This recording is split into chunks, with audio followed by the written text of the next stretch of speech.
আহা কি আনন্দ, আহা কি আনন্দ, আকাশে সূর্য নিচে মাটি, আহা কি আনন্দ, আহা কি আনন্দ, আহা কি আনন্দ। আরে ও গোপাল দাদা, গোপাল দাদা, এই সকাল সকাল কি আবার পিছু ডাকলো? আরে আমি গো আমি। আমি তো আমি নামে কাউকে চিনি না। আর তুমি একটু পেছন ফিরে তাকাও তো। আমি তো সামনে যাচ্ছি, পেছনে তাকাবো কেন? ঠিক আছে, তাহলে আমি তোমার সামনে আসছি। আরে দৌড়াচ্ছ কেন? হ্যাঁ, আরে দাঁড়াও দাঁড়াও বলছি, দাঁড়াও, নইলে কিন্তু আমি মহারাজের কাছে যাব। হ্যাঁ, ও ভোলা তুমি? আরে আগে বলবে তো, আমি করছিলে কেন?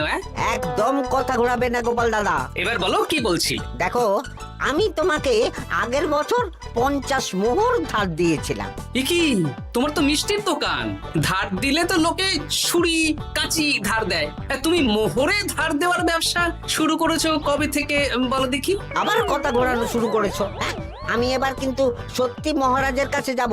আরে মজা করছি তো। আরে বারবার আমাদের মধ্যে মহারাজকে টেনে আনার কি দরকার বলো তো? সে না হয় টানলাম, তবে তুমি ওই আমার 50 মোহর সুদ সহ কবে ফেরত দেবে বলো তো? আর কিন্তু তোমার হাতে ওই 1 সপ্তাহ সময় আছে। হ্যাঁ, 1 সপ্তাহ মানে কতদিন ভাই? 7 দিন, 7 দিন। 7 দিন?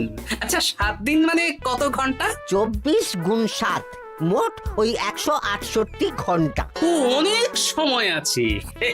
দেখো গোপাল দাদা, তোমার সাথে কিন্তু আমার ওই কাগজে কলমে লিখিত পড়িত আছে। হ্যাঁ, যদি ওই সময়ের মধ্যে তুমি আমার কাছ থেকে নেওয়া ওই অর্থ আমাকে ফেরত না দিতে পারো, তাহলে কিন্তু তোমার ওই বাড়ি ঘর সব আমার হয়ে যাবে। হ্যাঁ, হ্যাঁ হ্যাঁ, মনে আছে মনে আছে।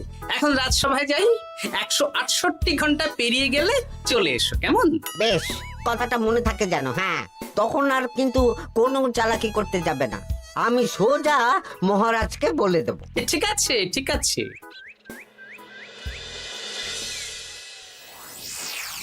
দেখুন মহারাজ, নিজের চোখেই দেখুন, সবাই হাজির, শুধু গোপাল ধা। সত্যি গোপাল ইদানিং আবার দেরি করে আসা শুরু করেছে। ওকে আচ্ছা করে ধোলাই দিন, তাহলেই চলে আসবে। কাজের কাজ তো কিছু করে না, শুধু বসে থাকে, তাতেও এই। যা বলেছেন মন্ত্রী মশাই। আমার মতে গোপালকে রাজসভাতেই বেঁধে রাখুন, তাহলে আর বাড়িতে যেতেও হবে না, আর দেরি করে আসবেও না। রোজ রোজ গোপাল করে রাজসভায় আসতে দেরি, তাই এবার তার পায়ে পড়াতে হবে বেড়ি। এই তো মহারাজ চলে এসেছি। আর বলবেন না, রাস্তায় ভোলা ময়রা চেপে ধরছিল।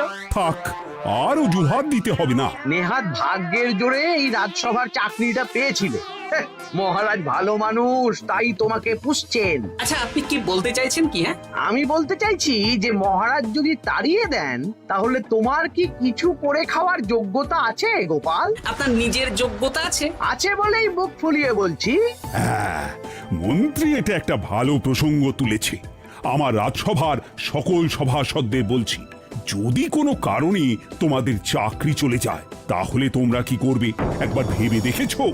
না মহারাজ, ভাবনাটা আমি সঠিক সময় কাজে লাগাই, ওই অকারণে ভেবে মাথা খারাপ করতে চাই না। হ্যাঁ, আহা, রাজসভার চাকরিটা তো তোমাদের পেশা।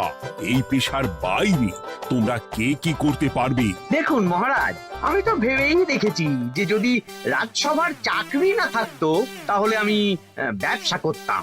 আমি মহারাজ যদি বিজ্ঞানী না হতাম, তাহলে শিক্ষা দান করতাম। আমি তো ছবি আঁকতাম, কলম না থাকলে আমি তুলি ধরবো।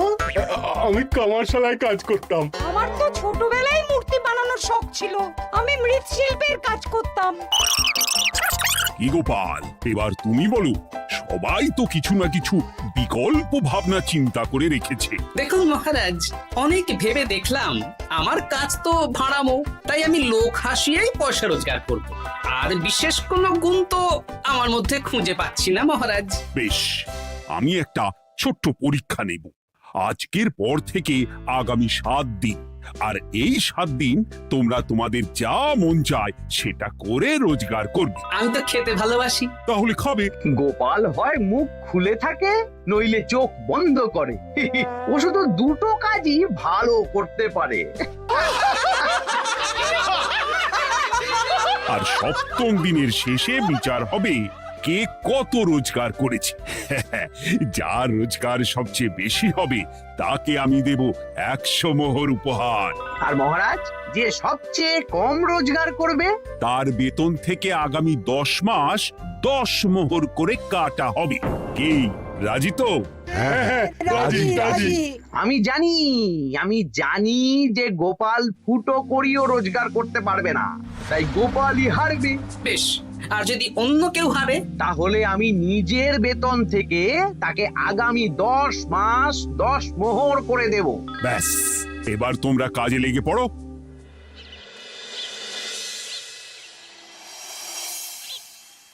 এ কি গিন্নি, আজকেও নিরামিষ? হ্যাঁ, আজকেও নিরামিষ খেতে হয়। হ্যাঁ, রোজই তো কিছু না কিছু একটা লেগে আছে তোমার। আমাদের পুরো শরীরটাই তো আমিষ। হ্যাঁ, তাহলে আমিষ খেতে বাধা কিসের বলো দেখি? বেশি তর্ক করতে হবে না বাপু, তা তোমাকে ডিম বানিয়ে দেবো। হ্যাঁ, না, আমি মানুষই ঠিক আছি গিন্নি। আরে তোমাকে ডিম বানাবো বলেছি নাকি? আমি বললাম তোমার জন্য ডিম বানিয়ে দেবো। জন্যটা তো বলনি তখন। আরে তাড়াতাড়ি দাও, তাড়াতাড়ি দাও। এখন কদিন শুধু খাবো আর ঘুমাবো, 7 দিন ছুটি। ছুটি মানে? সেসব পরে বলবো গিন্নি। যাও গিয়ে ডিম সেদ্ধ বসাও।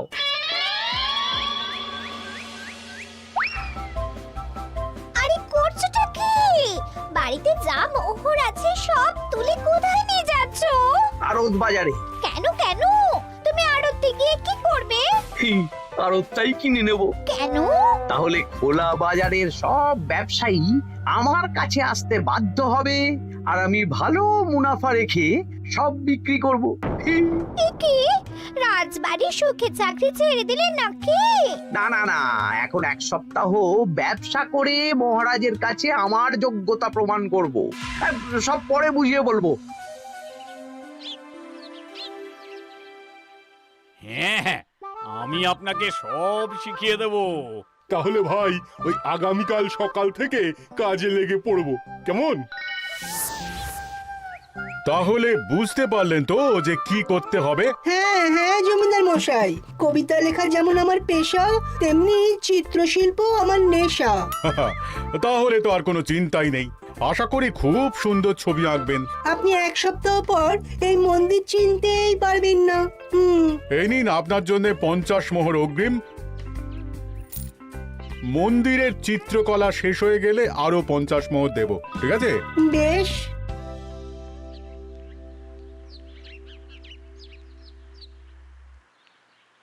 এই হাত চালা, হাত চালা। হাত পা সবই তো চালাচ্ছি মন্ত্রী মশাই। আপনি এত শাকসবজি আনাজ দিয়ে করবেনটা কি? আমি এখন 7 দিন কৃষ্ণনগরের বাজার নিয়ন্ত্রণ করব, তাই সব জিনিসপত্র আড়ত থেকে আমি নিজেই কিনে নিয়েছি। এবার সাধারণ বাজারের দোকানদাররা আপনার কাছে আসবে। কাল সকাল থেকে শুধু মোহর গুনবো।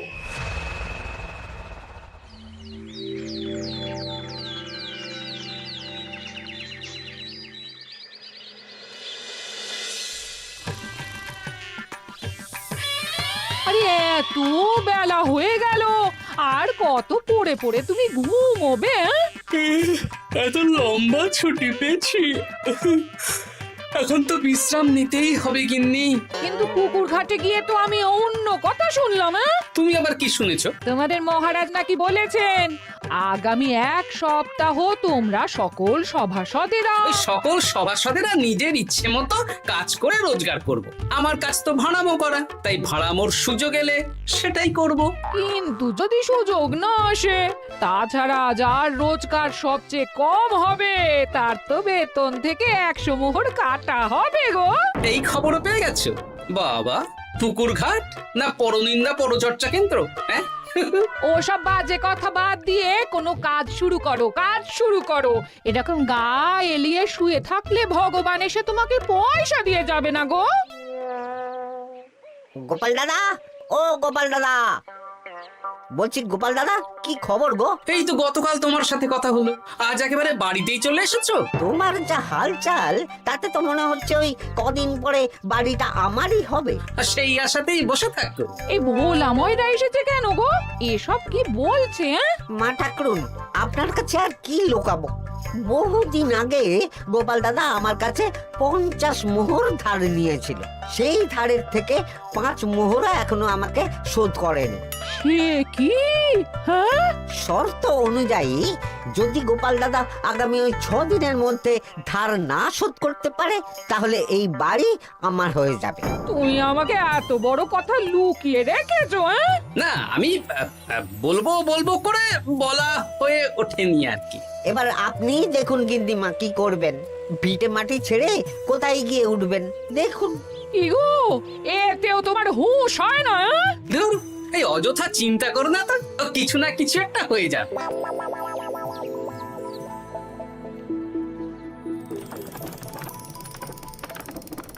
বাবা পণ্ডিত মশাই, আপনি তো এর মধ্যেই কাজ শিখে গেছেন। আমি তো ছোট থেকেই মাটির পুতুল বানাতে ভালোবাসতাম। বিভিন্ন দেবদেবীর মূর্তি নিজেই বানাতাম, তারপর পুজো করতাম। আমার পরম সৌভাগ্য আপনার মতন পণ্ডিত মানুষ আমার কুমোর শালায় কাজ করছেন। কোনো কাজে তো ছোট নয়। সত্যি সভাকবি মশাই, আপনার তুলিতে জাদু আছে। কি সুন্দর কারুকার্য। সবই আমার মা বাবার দান। আমার বাবা খুব বড় চিত্রশিল্পী ছিলেন, উনি হাতে ধরে আমাকে ছবি আঁকা শিখিয়েছেন। বাহ বাহ বাবা।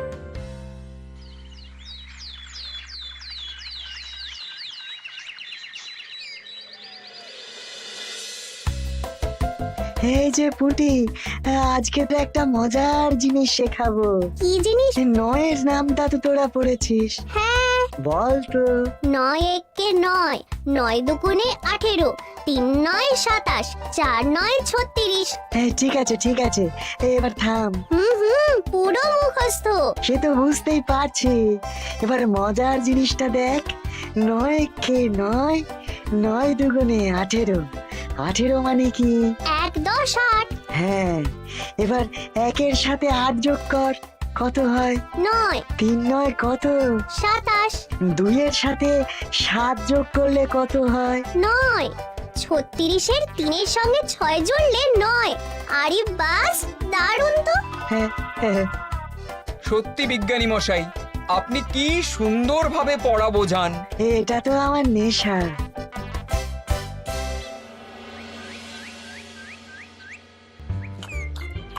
বলছি, তুমি তো দিব্যি বাড়িতে বসেই আছো, হ্যাঁ, কিছুই তো করছো না। সত্যি বলো তো, তুমি ভাড়ামো ছাড়া আর কি কিছু করতে পারো? হ্যাঁ, এই আদেশ করতে পারি। গেনি একটু তরকারি দাও তো, জলের ঘটিটা দাও না। যত সব। আচ্ছা, সত্যি তো ভাঁড় না হলে আমি কি হতাম? আমি কুমোর হতাম। মাটির কাজ শুনেছি খুব সোজা। যাই, কুমোর পাড়া যাই।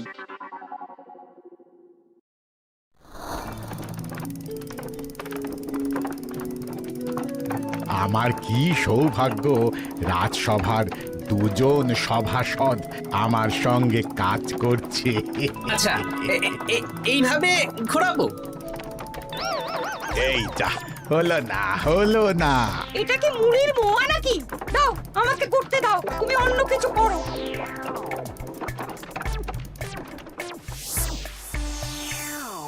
বলো গোপাল দাদা, কি দেবো? মুড়ির মোয়া, তিলের নাড়ু? আমি কিনবো না গো, বানাবো। হ্যাঁ, কি বানাবে? ওই মুড়ির মোয়া। কদিনের জন্য আমার একটা কাজ দরকার, বুঝলে? তা বেশ, তাহলে এসো, এই পিছনেই আমার কারখানা, গুড় মুড়ি সব রাখা আছে, বানাও। এই দেখো, এই যে গুড়ের হাঁড়ি আর ওই যে মুড়ির বস্তা, এবারে বানাও। বেশ, আমি তবে সামনে দোকানটা সামলাই।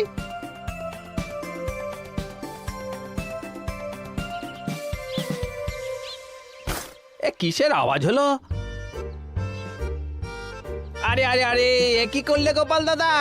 আর বলো না, ওই গুড়টা ঢালতে গিয়ে হাঁড়িটা হাত ফসকে পড়ে গেল। এই তুমি যাও তো, তোমাকে কিচ্ছু করতে হবে না, যত সব বিপদ বাড়ানো।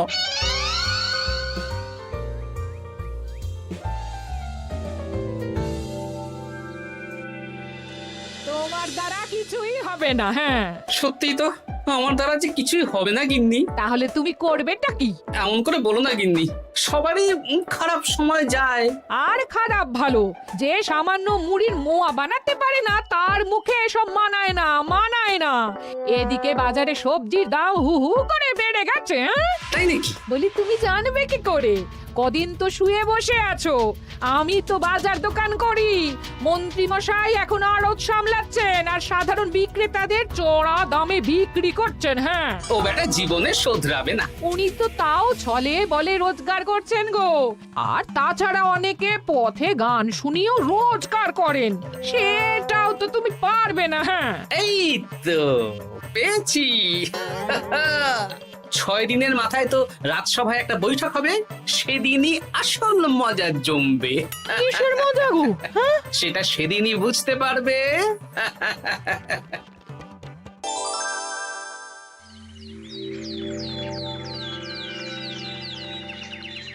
তারপর বলো, আজ তো ষষ্ঠ দিন, আজ অবধি তোমরা কে কত কত রোজগার করেছো? মহারাজ, আমি এখনো অবধি 200 মোহর। বাহ বাহ বাহ! আমি মহারাজ 15 মোহর। আমি 5 মোহর। বিভিন্ন বাড়িতে বাচ্চাদের পড়াচ্ছি, শিক্ষাদান করছি দিনরাত। সেনাপতি, আমি 10 মোহর পেয়েছি, আরো পাবো। আমি 50 মোহর অগ্রিম পেয়েছি, আরো পাবো আগামীকাল। বাহ বাহ বাহ! সবাই তো ভালোই রোজগার করেছো। আর গোপাল, তুমি বলো। মহারাজ, আমি এখনো অবধি কোনো রোজগার শুরু করিনি। আমি আগেই বলেছিলাম গোপাল একটা কানা করিও রোজগার করতে পারবে না। আসলে মহারাজ, আমি আজ সকালেই আমার প্রতিভা খুঁজে পেলাম। তোমার আবার কি প্রতিভা? আমি ভালো গান গাইতে পারি মহারাজ। আমার ছোট্টবেলার ইচ্ছে ছিল আমি রুদ্ধদ্বার সভা করব, গান গাইবো, আর দর্শক বা শ্রোতারা আমার গান শুনে আমাকে পয়সা দেবে। বাহ বাহ বাহ! তা শোনালে না কেন? আমি চাই আপনারা সবাই আমার বাড়িতে আসুন, আমার গান শুনুন। এই না না না না না, তোমার গান শুনে অর্থ ব্যয় করতে পারবো না গোপাল। যদি শোনাতে হয় তো বিনামূল্যে শোনাও। তুমি ভেবেছো কায়দা করে গান শুনিয়ে রোজগার করবে? সেসব চালাকি কিন্তু চলবে না। না মহারাজ, আমার গান শুনতে আসার জন্য একটা কানা করিও খরচ করতে হবে না। আমি বিনা পারিশ্রমিকে গান শোনাবো। বেশ, তাহলে কবে শোনাবে বলো? এখনই চলুন, শুভস্য শীঘ্রম। আবার যেতে হবে কেন? এখনই শোনাও। আমার আবার নিজের বাড়ি ছাড়া প্রতিভা বিকশিত হয় না। বেশ তো, এই কদিন টানা কাজ করেছি, তোমার গান শুনে মনটা যদি ফুরফুরে হয়ে যায় ভালো তো। চলো গোপাল। আসুন আসুন, সবাই ভিতরে আসুন। আসন পাতা আছে, সবাই বসুন।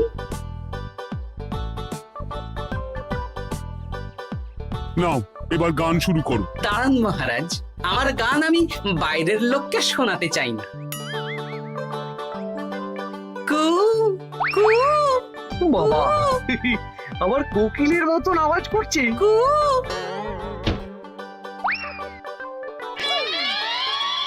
নাও নাও, শুরু করো।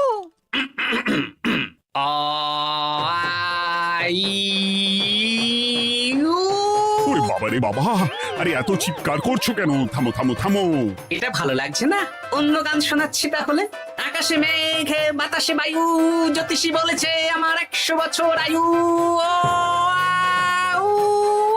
আরে থামো থামো, আরে কান ঝালাপালা হয়ে গেল।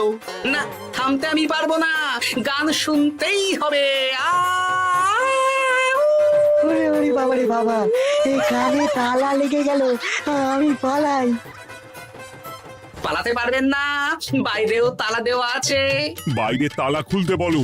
বাইরে বেরোতে হলে প্রত্যেককে 100 মোহর দিতে হবে। আমরা তো আগেই বলে দিয়েছি, তোমার গান শোনার জন্য কোনো পয়সা দিতে পারবো না। এটা তো গান শোনার জন্যে নয়, বাইরে যাওয়ার জন্যে। আমার গান শুনতে আসার জন্যে কোনো অর্থ লাগে না। গান শুনে বাইরে বেরোতে গেলে অর্থ লাগবে, জনপ্রতি 100 মোহর মাত্র। কি জ্বালাতন! হয় দিন, নইলে আবার শুরু করছি। মশাই থামো থামো। আপনারা কি সবাই দেবেন না এখানেই থাকবেন? এই আমার কাছে এখন 50 মতন মোহর আছে। আমার কাছে 5 মোহর আছে। সে আমি লোক পাঠাচ্ছি আপনাদের সবার বাড়িতে, পুরো অর্থ পাবো, তারপর সবাইকে ছাড়বো। আচ্ছা, এটা কি ঠিক করলে গোপাল? দেখুন মহারাজ, আমি কথা নিয়ে খেলি। সব সভাসদেরা 6 দিন খেটে যা না রোজগার করেছে, আমি শুধু বুদ্ধির জোরে আর ভাড়ামো করে ঘন্টা খানিকের মধ্যে তার থেকে বেশি রোজগার করে নিলাম। যদিও এখনো একদিন সময় আছে। সত্যি গোপাল, তোমার বুদ্ধির জবাব নেই। মন্ত্রী মশাই, যে সবচেয়ে কম রোজগার করবে আপনাকে কিন্তু তাকে আগামী 10 মাস 10 মোহর করে দিতে হবে। হ্যাঁ নয় হ্যাঁ, এরকমই তো তুমি মুখ বড় করে বলেছিলে। গিন্নি কই গো, ভোলাকে ডেকে আনো, ওর ধার আজকেই শোধ করে দেব। হ্যাঁ যাচ্ছি। হ্যাঁ, আমরাও যাচ্ছি। গোপাল, কালকে রাজসভায় এসে তোমার পুরস্কারের অর্থটাও নিয়ে যেও। সে তো নিশ্চয়ই।